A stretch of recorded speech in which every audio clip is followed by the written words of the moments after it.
और केमिस्ट्री के संतुलन से जीत का फार्मूला तय होता है।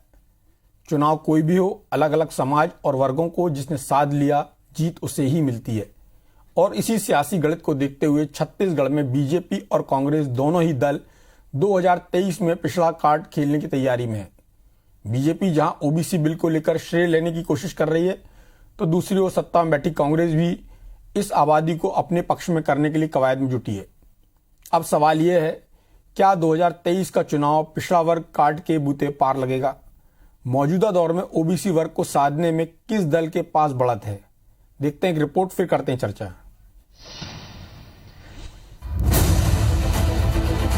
छत्तीसगढ़ में फिर पिछड़ा पॉलिटिक्स, ओबीसी वोटर्स को साधने की जुगत।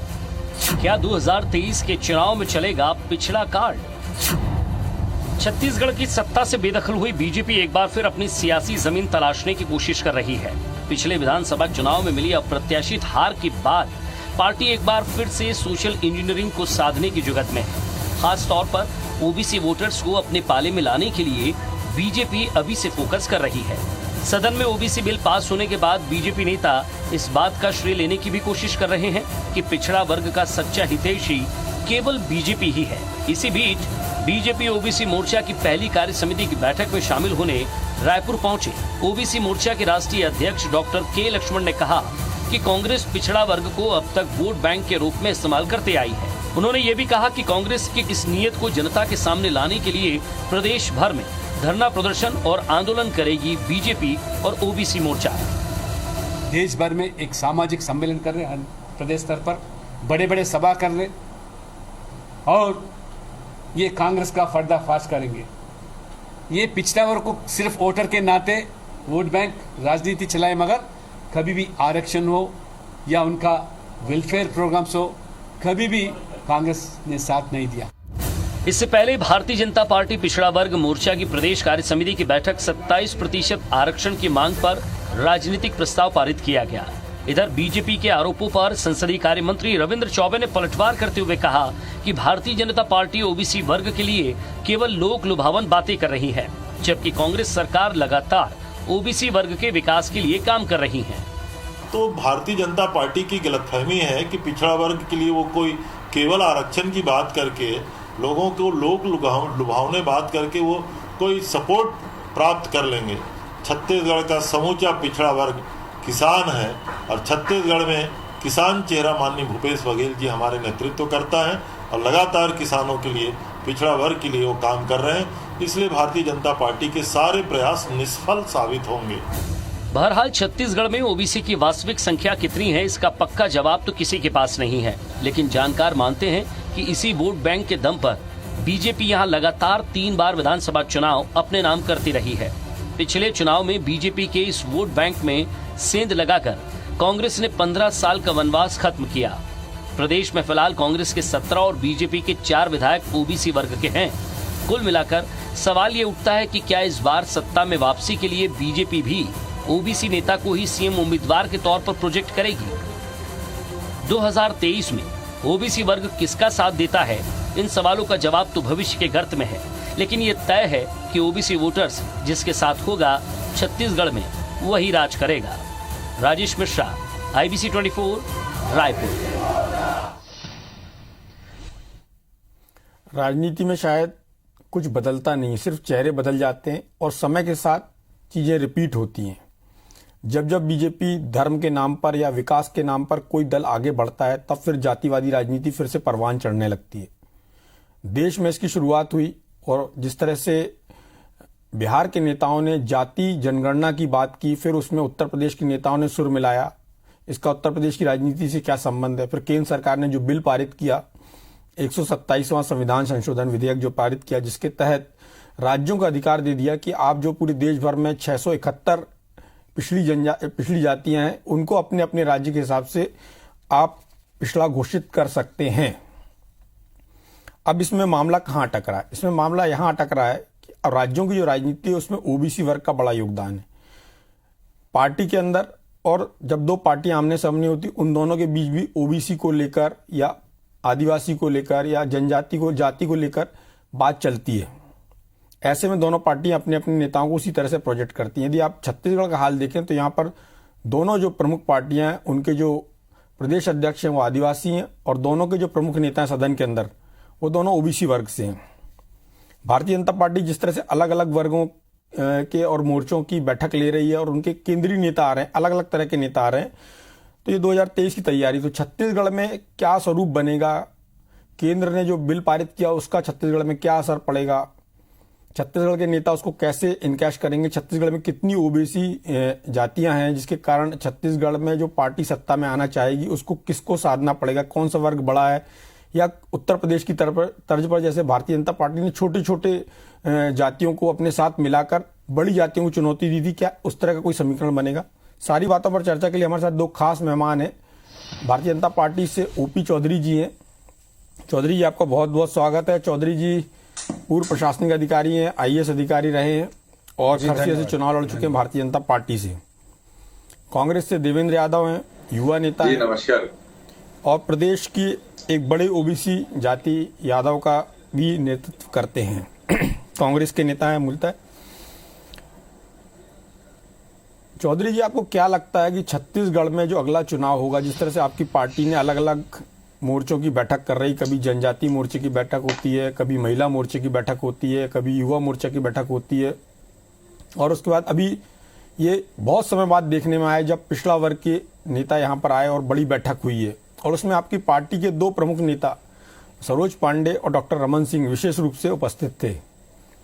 आपकी पार्टी अगले चुनाव में, जैसा कि हमने आंकड़े के हिसाब से बताया कि अभी आपके पास 4 विधायक हैं ओबीसी वर्ग से, कांग्रेस के पास 17 हैं। आपकी पार्टी को क्या उम्मीद है, कहां तक आपकी पार्टी पहुंच सकती है? जी, देखिए, भारतीय जनता पार्टी निश्चित रूप से राष्ट्र निर्माण, समाज निर्माण की दिशा में काम करते हुए काम करती है मूल रूप से, लेकिन हमारे समाज के बहुत संविधान के अनुसार, समाज के अनुसार जो अलग अलग वर्ग हैं, चाहे हम अन्य पिछड़ा वर्ग की बात करें या अनुसूचित जाति वर्ग की बात करें, अनुसूचित जनजाति वर्ग की बात करें, इन सभी दृष्टिकोण से भारतीय जनता पार्टी अलग अलग मोर्चा बना करके कार्य कर रही है। और विशेषकर आज अन्य पिछड़ा वर्ग के संबंध में जो आज आपने डिबेट रखा है मिश्रा जी, तो इसमें विशेष रूप से मैं कहना चाहूंगा कि कांग्रेस लगातार ओबीसी समुदाय को ठगते हुए आई। आजादी के बाद इतने सालों तक शासन किया, लेकिन मंडल कमीशन का अगर किसी ने निर्माण किया तो जनता दल की सरकार ने किया था, जनता पार्टी की सरकार ने किया था। 1977 से 1980 के बीच में जो पहली बार गैर कांग्रेसी सरकार बनी थी, और उसके बाद इंदिरा जी को 1980 से 84 तक का समय मिला था, 1984 से 1989 तक राजीव गांधी जी को समय मिला था, लेकिन इन समयों में कांग्रेस ने कुछ भी नहीं किया। और फिर जब गैर कांग्रेसी सरकार बनी तो उसमें जाकर के ओबीसी को रिजर्वेशन का लाभ मिल पाया। तो ये सारी हकीकतें हैं। और इसमें भी मैं बताना चाहूंगा कि 1989 में जब ओबीसी रिजर्वेशन लागू हो रहा था तो राजीव गांधी जी ने उसका खुले तौर पर विरोध किया था, ये ऑफिशियल रिकॉर्ड में है। तो कांग्रेस हमेशा से अन्य पिछड़ा वर्ग समुदाय को ठगते हुए आई है, और इस बात को आज हम देख रहे हैं कि मोदी जी के नेतृत्व में जो ओबीसी कमीशन है उसको संवैधानिक दर्जा, कॉन्स्टिट्यूशनल स्टेटस देने का काम अगर किसी ने किया है तो मोदी जी की सरकार ने किया है। आज ऐतिहासिक रूप से आजादी के बाद सबसे अधिक ओबीसी मंत्री मोदी जी के कैबिनेट में 27 की संख्या में है, जो 25 राज्यों से आते हैं और 20 अलग अलग जाति समुदाय से आते हैं। तो इस तरह से सर्वस्पर्शी, सर्वसमावेशी की जो धारणा है भारतीय जनता पार्टी की, उसके तहत अन्य पिछड़ा वर्ग को साथ में लेकर भारतीय जनता पार्टी चल रही है। और निश्चित रूप से इस बात को अन्य पिछड़ा वर्ग समुदाय, एसटी समुदाय, एससी समुदाय, सभी समुदाय, इवन जनरल वर्ग के लिए बात करें तो ईडब्ल्यूएस जो इकोनॉमिकली वीकर सेक्शन थे जनरल वर्ग के लिए, उसके लिए भी एक व्यवस्था करके मोदी जी ने सर्वस्पर्शी, सर्वसमावेशी विकास की अवधारणा, सबका साथ, सबका विकास, सबका विश्वास की अवधारणा को साकारित किया है। इस बात को जन जन तक ले जाएंगे और निश्चित रूप से भारतीय जनता पार्टी को सपोर्ट मिलेगा। मिश्रा जी, चौधरी जी, आपने जो जानकारी दी वो बहुत ही अच्छी जानकारी है, लेकिन मेरा सवाल छत्तीसगढ़ के संदर्भ में था। आपने देखा होगा विधानसभा चुनाव में आपकी पार्टी को करारी हार मिली और लोकसभा चुनाव में आपकी पार्टी को अच्छी सफलता मिली। तो यहाँ पर मोदी जी का नाम आपकी पार्टी की जो राज्य में सरकार आने की आप जो संभावना दिख रहे हैं उसमें कितना लाभ मिलेगा? जो आप दिल्ली की बात कर रहे हैं उसका छत्तीसगढ़ से क्या संबंध होगा? क्या छत्तीसगढ़ में मोदी फैक्टर चलेगा विधानसभा चुनाव में, या कांग्रेस उसी तरह चुनाव जीतेगी? और कांग्रेस ने जिस तरह से आरक्षण बढ़ाया था मोदी भूपेश बघेल सरकार ने आने के बाद, जो 82% हो गया था, जिस पर हाईकोर्ट ने अभी रोक लगाई हुई है। लेकिन मध्य प्रदेश सरकार की तुलना में छत्तीसगढ़ सरकार ने एक बढ़िया काम ये किया है कि वो राशन कार्ड के माध्यम से यहाँ के लोगों की जाति के गणना कर रही है। एक तरह से जब वो कोर्ट में अपना पक्ष रखेगी तो मध्य प्रदेश सरकार की तरह नहीं कि बड़े बड़े हम वकील खड़े करेंगे, बजाय उसके तथ्यों के साथ छत्तीसगढ़ की जो कांग्रेस सरकार है वो वहां जाने वाली। ऐसी स्थिति में आपकी पार्टी, जो मेरा पहले सवाल था वो अभी है, किस तरह से मुकाबला करेगी कांग्रेस का? जी देखिए, भारतीय जनता पार्टी को निश्चित रूप से जनादेश पिछली बार नहीं मिला, लेकिन इसके पहले लगातार हैट्रिक 15 सालों तक छत्तीसगढ़ की जनता जनार्दन ने भारतीय जनता पार्टी को आशीर्वाद दिया है। पहला चीज। दूसरा चीज, कांग्रेस और भारतीय जनता पार्टी दोनों राष्ट्रीय राजनीतिक दल हैं, दोनों के अपने राष्ट्रीय स्तर से एक विचारधारा प्रवाहित होती है। तो जो मैंने बातें कही वो कांग्रेस के मूल चरित्र को, मूल चेहरा को उजागर करने वाली बातें हैं, तथ्य हैं, फैक्ट हैं। तो वो भी, उन बातों को भी सभी वर्ग, सभी लोग, सभी समुदाय अच्छी तरह से समझते हैं और मैं मानता हूं कि इन सब बातों के आधार पर अन्य पिछड़ा वर्ग अच्छी तरह से बात को समझेगा। दूसरी बात है कि अभी आपने कहा कि भूपेश बघेल जी ने सरकार में आते ही रिजर्वेशन की बात कही, जो रिजर्वेशन को बढ़ाया, कितना बड़ा ढकोसला था और अन्य पिछड़ा वर्ग समुदाय पर पीठ पर छुरा भोंपने का काम अगर किसी ने किया है तो भूपेश बघेल जी ने किया है। देखिए, एक तरफ ये रिजर्वेशन बढ़ाने का तुरंत कवायद कर दिए और दूसरा एक ऐसे एक्टिविस्ट को जो कांग्रेस से सीधे तौर पे जुड़ा हुआ है, उसको जाके अगले दिन वहां पे पिटीशन लगवा के वहां पे सरकार ने कोई पक्ष नहीं रखा और वहां पे स्टे हो गया और उसी एक्टिविस्ट को कबीर शोध संस्थान का अध्यक्ष बना करके उसको लाखों रुपए महीने का सैलरी भूपेश बघेल जी दे रहे हैं। तो एक तरफ अन्य पिछड़ा वर्ग के लिए आरक्षण की बात की और अपने ही आदमी को जाकर कोर्ट में स्टे लगवा दिए। पिछड़ा वर्ग पर अगर सबसे बड़ा अगर किसी ने छुरा भोंपा है तो भूपेश बघेल जी ने भोंपा है और पिछड़ा वर्ग समुदाय भी बहुत अच्छे तरीके से समझ रहा है और समय आने पर जवाब देगा। मैं आपके आरोपों पर देवेंद्र यादव जी का पक्ष जरूर जानना चाहूंगा। देवेंद्र यादव जी, मेरे इसके पहले जब डिबेट हुई थी उसमें जो धर्मलाल कौशिक हैं उन्होंने भी यही आरोप लगाया था कि आपकी पार्टी से जुड़े हुए व्यक्ति, जिनके बारे में अभी ओपी चौधरी जी ने कहा है कि उन्होंने याचिका लगाई और उनको उस याचिका पे स्टे हुआ, उसके बाद उसी व्यक्ति को यहाँ पर यूनिवर्सिटी में एक शोध पीठ का अध्यक्ष बनाया जाता है और उनकी तनख्वाह, जैसा कि उन्होंने बताया, उतनी करीब है। तो भारतीय जनता पार्टी लगातार इस बात को उठा रही है कि आपकी पार्टी के नेताओं का ये जो डबल स्टैंडर्ड है वो सामने आ रहा है।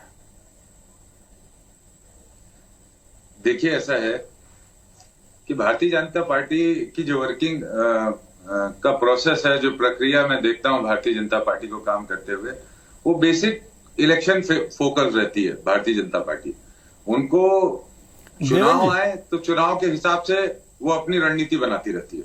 आप मेरी पूरी बात सुनिएगा। छत्तीसगढ़ में भारतीय जनता पार्टी पिछले 2.5 साल से बहुत सारे विषयों को रखने की कोशिश कर रही है। कभी धर्मांतरण की बात करती है, कभी नमक की बात करती है, अभी ओबीसी की बात कर रही है। ओबीसी का अगर कोई सच्चा हितैषी है तो कांग्रेस पार्टी है, छत्तीसगढ़ की सरकार भूपेश बघेल जी की सरकार है। मैं इनकी सम्मानित साथी कह रहे थे इंदिरा जी के समय में, तो मैं इनको बताना चाहता हूं, मंडल कमीशन की जो रिपोर्ट सबमिट की गई वो इंदिरा जी के कार्यकाल में सबमिट की गई और जनता पार्टी का कार्यकाल, उस समय जनता पार्टी की सरकार गिर गई थी। उसके बाद इंदिरा जी ने उस मंडल कमीशन के रिपोर्ट के लिए 2 बार उसका कार्यकाल बढ़ाया ताकि उसकी रिपोर्ट सबमिट हो जाए और ये सब पेपर्स में है। तो बेसिक जो स्ट्रक्चर या वर्किंग स्टाइल है ना भारतीय जनता पार्टी का, वो गुमराह करने का बात है। और जहां तक आरक्षण की बात है तो आरक्षण में छत्तीसगढ़ की सरकार, इनकी 15 साल की सरकार थी। ये चरित्र की बात करते हैं, पीठ पे छुरा भोंकने की बात करते हैं। मैं इनसे पूछना चाहता हूं, 15 साल की इनकी सरकार थी, 2008 में 2013 में इन्होंने कहा, इनके मुख्यमंत्री जी ने कहा उस समय के तत्कालीन रमन सिंह जी ने कि भारतीय जनता पार्टी की सरकार आएगी तो पिछड़ा विकास प्राधिकरण बनाया जाएगा। 2008 के भी घोषणा पत्र में देख लीजिए, 2013 के में देख लीजिए, कहां गया वो वादा। इसलिए जनता ने इनको पटकनी दी है और 14 सीटों में सीमित किया है। ये क्या बात करेंगे ओबीसी वर्ग के लिए? आज छत्तीसगढ़ में ओबीसी वर्ग में हर स्तर पे, भले विधानसभा में 17 विधायक हैं। देवेंद्र यादव जी, आपकी मैं सारी बात मान लेता हूं, लेकिन लगातार भारतीय जनता पार्टी के दूसरे नेता हैं जिन्होंने इस बात का आरोप लगाया कि आपकी पार्टी ने जो आरक्षण बढ़ाया था सरकार आने के बाद, उसको एक ऐसे व्यक्ति ने जाके कोर्ट में चुनौती दी जिसको सरकार ने एक पीठ का अध्यक्ष बनाया हुआ। इस बात पर आपका जवाब जरूर चाहूंगा, स्पेसिफिक सवाल है। देखिए, इस स्पेसिफिक सवाल पे भी मैं आपको जवाब दूंगा, लेकिन जिस तरीके से सम्मानित साथी ने चरित्र की बात की, पीठ पर छुरा भोंकने की बात की, तो उनको चरित्र, अपना चरित्र पहले देखना चाहिए। ये केवल चुनाव के हिसाब से एजेंडा बनाते हैं, जनता के हिसाब से नहीं बनाते। और जहां तक कांग्रेस पार्टी की बात है, तो कांग्रेस पार्टी छत्तीसगढ़ के अंदर ये पहला राज्य होगा जो हेड काउंट की ओर जा रही है। हम हमारे ओबीसी भाइयों को उनका पूरा अधिकार दिलवाएंगे, हम हमारे एससी भाइयों को उनका पूरा अधिकार दिलवाएंगे, हम हमारे एसटी भाइयों को उनका पूरा अधिकार दिलाएंगे, और 10% जो हमारे बीपीएल श्रेणी के साथी जिनको आरक्षण हुआ उसको यहां लागू किया है, उनको भी अधिकार दिलाएंगे। सर्व मान्य रूप से हर तरीके से हर वर्ग के लिए छत्तीसगढ़ की सरकार काम कर रही है। और जहां तक बात है कोर्ट में चैलेंज करने की, तो हर स्तर पर हेड काउंट्स के आधार पर हम अपनी आगे की लड़ाई लड़ेंगे, और कोर्ट में भी लड़ेंगे, सुप्रीम कोर्ट में भी लड़ेंगे, और जहां पर मौका मिलेगा वहां लड़ेंगे, सड़कों की भी लड़ाई लड़ेंगे, लेकिन छत्तीसगढ़ के ओबीसी समुदाय को उनका अधिकार दिला कर रहेंगे। आप देखिए यादव जी, आप लड़ाई लड़िए, सड़कों की लड़ाई लड़िए, अदालत की लड़ाई लड़िए, उसके लिए कोई मनाही नहीं है। सवाल ये है कि जो व्यक्ति आपकी पार्टी से किसी रूप में जुड़ा हुआ हो, उसको आपकी सरकार के कार्यकाल में उपकृत किया गया हो, उस व्यक्ति ने यदि कोई याचिका लगाई है तो उस बारे में आपकी पार्टी क्या निर्णय ले रही है, ये जानना चाह रहा हूँ। सीधा सवाल है। हमारी पार्टी से कोई भी जुड़ा नहीं है, ये भी सीधा जवाब है, ये एकदम सीधा जवाब है। हमारी पार्टी का कोई सदस्य है तो आप बताइए। और इस तरीके से तो भारतीय जनता पार्टी का काम है गुमराह करना। ये सारे लोग भारतीय जनता पार्टी से भी जुड़े हैं। भारतीय जनता पार्टी अपने लोगों को इस तरीके से डिप्यूट करके लगातार गुमराह करने की कोशिश करती है। चलिए, आपके इस बात पर मैं ओपी चौधरी जी का जवाब लूंगा, लेकिन वक्त अभी एक ब्रेक का है।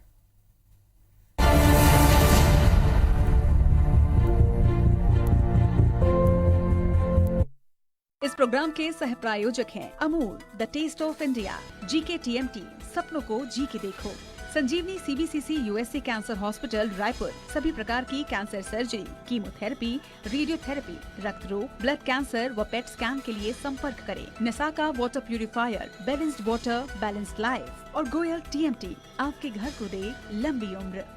खाना इन अ पैकेट, सेफ्टी का जैकेट, खाना इन अ पैकेट। आज इंडिया अपना सारा खाना साफ पैकेट्स में खरीदता है, लेकिन दूध अब भी खुला। खुले दूध में मिलावट, धूल मिट्टी के साथ बीमार पड़ने का भी चांस होता है। इसीलिए क्वालिटी टेस्टेड, साफ, सुरक्षित पैकेट वाला अमूल दूध पीता है इंडिया। सुबह के लिए उड़ चला गैरों की ज़मीं पर, खुशबू अपने पन की ढूंढता। दूर कितना भी जा, इस जुबान से दूर ना जा पाओगे। विमल, बोलो जुबान केसरी।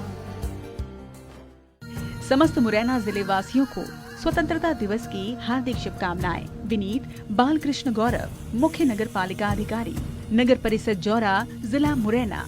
सस्ता नील 4-5 धुलाई में नीली परत चढ़ाए जो कभी निकल ना पाए, इसीलिए सिर्फ उजाला सुप्रीम, जो रेशे रेशे तक जाए और दे अल्ट्रा रेडियंट सफेदी। उजाला सुप्रीम, असली सफेदी, उजाला सफेदी। अब 75 ml उजाला सुप्रीम के साथ 5 रुपए वाला 100 बार फ्री। मोहन, तुम्हें धान में शीत ब्लाइट से नुकसान की फिक्र नहीं होती? मैंने मत्सुरी का प्रयोग किया है, इसलिए चैन की बांसुरी बजा रहा हूँ। मत्सुरी दे शीत ब्लाइट से प्रभावी और लंबे समय तक नियंत्रण। लगता है मत्सुरी हर किसान के पास पहुँच गया है। चैन की बांसुरी मत्सुरी, भारत सर्टिस एग्रीसाइज लिमिटेड का उत्पाद। मध्य भारत का सबसे अत्याधुनिक कैंसर हॉस्पिटल, सभी प्रकार के कैंसर का सुरक्षित व विश्वसनीय इलाज, अब एक ही छत के नीचे। बालको मेडिकल सेंटर, नया रायपुर, छत्तीसगढ़, कैंसर मुक्त समाज बनाने की ओर कार्यरत। अरे देखो देखो, गया गया, क्या गया? हरा नीला चक्र, देखो हरा नीला चक्र। जी हाँ, ये है टाटा रैलिस का कमाल। ये देगा धान के किसानों को चमकदार मोटे धान, अधिक उपज और साथ ही विभिन्न रोगों से मुक्ति। किसानों को दोहरा फायदा। टाटा रैलिस का अयान, अब बढ़ेगा किसान का मान।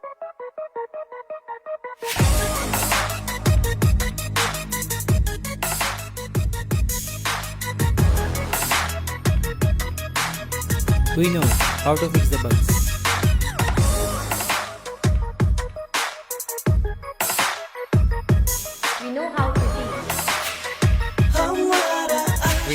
how to manage.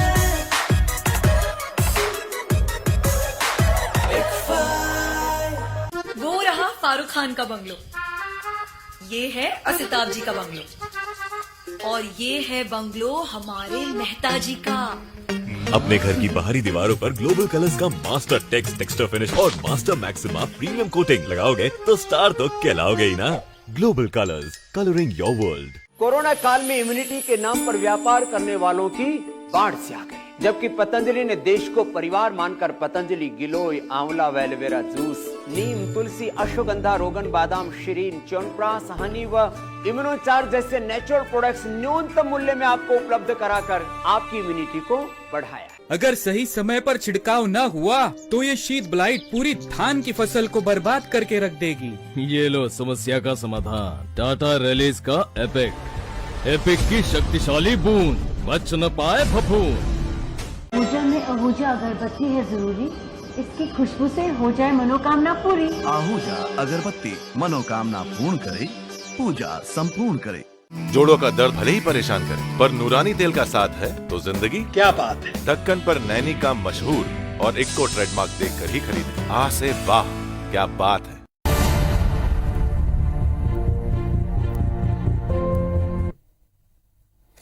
ब्रेक के बाद आप सभी का स्वागत है।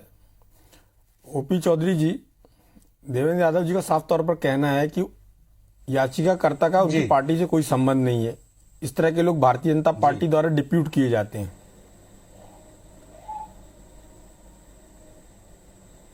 अब इस बात पे एक्सपोज होना, देवेंद्र यादव जी का मैं बड़ा सम्मान करता हूं, बहुत अच्छे युवा नेता हैं, लेकिन वो भी पार्टीगत मजबूरियों में बात कर रहे हैं। पूरे प्रदेश को पता है, इस मामले में पूरी कांग्रेस एक्सपोज हो चुकी है, उनको भी ये बात पता है, लेकिन यह पार्टीगत मजबूरी के कारण कुछ बोल नहीं सकते कि किसको कबीर शोध पीठ का अध्यक्ष बनाकर कितने लाख की सैलरी दी जा रही है। पूरा प्रदेश जान रहा है, इसमें कुछ बोलने के लिए बचा नहीं है। आप भी समझ रहे हैं, सब लोग समझ रहे हैं, पूरा प्रदेश समझ रहा है। दूसरी बात जो बात हो रही है कि देखिए, जो नेहरू जी हैं, नेहरू जी को 17 साल का समय मिला, इंदिरा जी को पहले टर्म में 77 तक करीब 11 साल का समय मिला, 80 के बाद उनको 4 साल का समय मिला।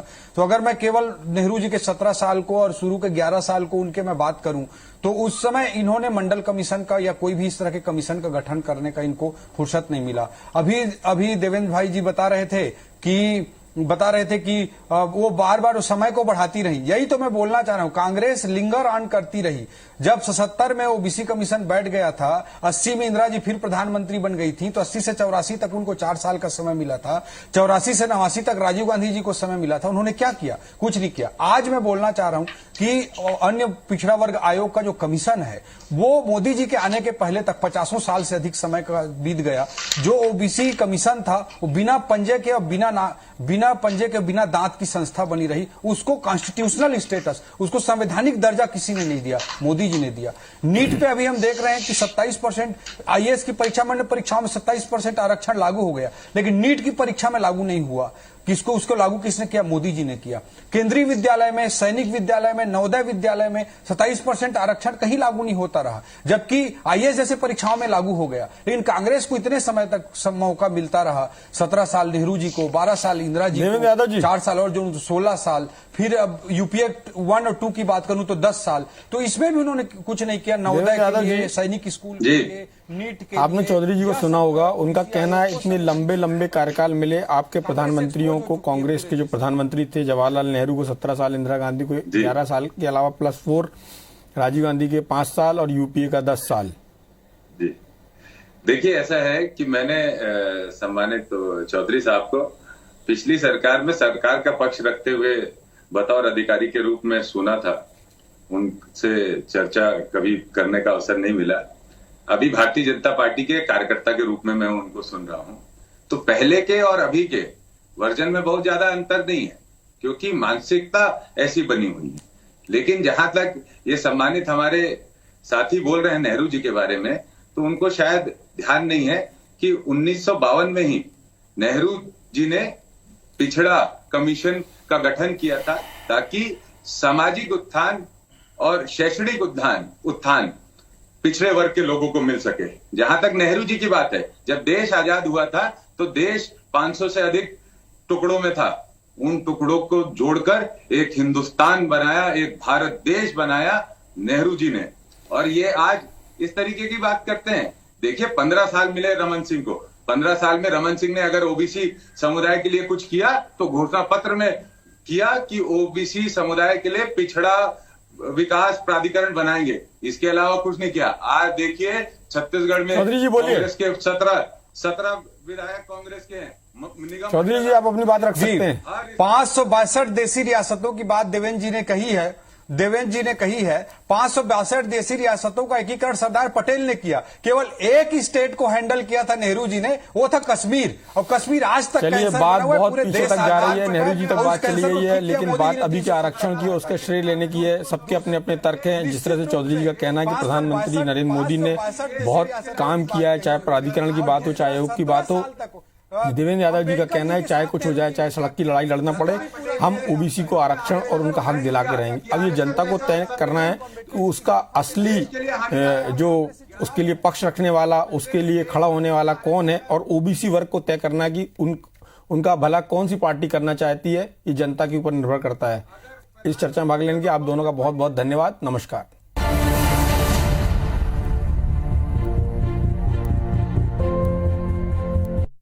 This program was brought to you by Horizon Multi Speciality Hospital. सभी प्रकार के joint replacement, ICU and trauma centre, Horizon Hospital, Jal Vihar colony, Raipur. Good food product, potato chips, veggie stick, Mexican pasta and many more. Too good too yummy. Suyash hospital, Kota Gudiyari road, Raipur. ICU, trauma एवं आपातकालीन सेवाओं के लिए संपर्क करें। Sage university, Indore, Bhopal. Admission open. Visit sejuniversity.edu.in। Madhav agro अपनाओ और अपने फसल की पैदावार बढ़ाओ। स्वस्थ फसल और खुशहाल किसान की एक ही पहचान, Madhav agro. The ICFAI university, Raipur. For admission call 9111005504। Vrinda chest and allergy clinic, स्वास्थ्य, छाती, एलर्जी एवं कोरोना रोग विशेषज्ञ, Lodhipara Chowk, Raipur. Shri Shankaracharya institute of professional management and technology, Raipur. Shaping global engineers, making Chhattisgarh proud. Shri Rawatpura Sarkar university, Raipur. सभी कोर्सेज के लिए प्रवेश प्रारंभ। Soham multi speciality hospital, Mahasamund. Sciatica एवं घुटना दर्द का नई टेक्नोलॉजी द्वारा जड़ से इलाज। और join ISBM university. For admission and details call 9109333333। खाना इन अ पैकेट, सेफ्टी का जैकेट। खाना इन अ पैकेट। आज इंडिया अपना सारा खाना साफ पैकेट्स में खरीदता है, लेकिन दूध अब भी खुला। खुले दूध में मिलावट, धूल मिट्टी के साथ बीमार पड़ने का भी चांस होता है। इसीलिए क्वालिटी टेस्टेड, साफ, सुरक्षित पैकेट वाला अमूल दूध पीता है इंडिया। जुबान के लिए उड़ चला खुशबू अपने पन की ढूंढता। दूर कितना भी जाओ, इस जुबान से दूर ना जा पाओगे। विमल, बोलो जुबान केसरी। अरे देखो देखो, गया गया। क्या गया, क्या गया? हरा नीला चक्र, देखो हरा नीला चक्र। जी हाँ, ये है टाटा रैलिस का कमाल। ये देगा धान के किसानों को चमकदार मोटे धान, अधिक उपज और साथ ही विभिन्न रोगों से मुक्ति। किसानों को दोहरा फायदा। टाटा रैलिस का अयान, अब बढ़ेगा किसान का मान। समस्त देशवासियों को स्वतंत्रता दिवस की हार्दिक बधाई एवं शुभकामनाएं। विनीत मिथिलेश कुमार साहू, जिला अध्यक्ष, महिला प्रकोष्ठ, जिला साहू संघ, बलौदाबाजार। भाजपा मंडल कोषाध्यक्ष, दक्षिण पलारी एवं भाजपा जिला कार्यकारिणी सदस्य। एसिडिटी, गैस, खट्टी डकार, पेट फूलना और कब्ज, ऐसे में मेरी सलाह है आयुर्वेदिक मुल्तानी पचमीना। ये पेट की सभी समस्याओं में पूरी तरह आराम देता है। ये है दुनिया का सबसे शक्तिशाली फफूंद नाशक, एपिक की शक्तिशाली बूंद। बच न पाए फफूंद। जर्म्स को किल करने व इम्यूनिटी को बढ़ाने के लिए पतंजलि ने रिसर्च बेस्ड जर्मीएक्स बाथ सोप व सैनिटाइजर तैयार किया है, जो विदेशी प्रोडक्ट से कई गुना ज्यादा असरदार है। GK TMT आपके घर को रखता है